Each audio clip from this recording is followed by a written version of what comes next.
Hello everyone, today we've got here TCL for the NxtPaper, and let me show you how to change date and time on this device.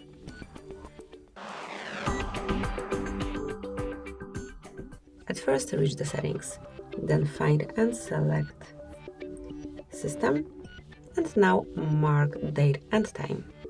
And now you can switch off automatic date and time, then click on date and mark it manually by yourself, and it's all the same with time.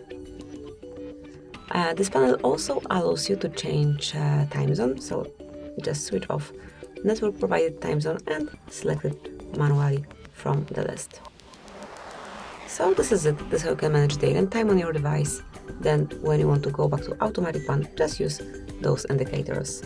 Thank you for watching. Please subscribe our channel and leave the thumbs up.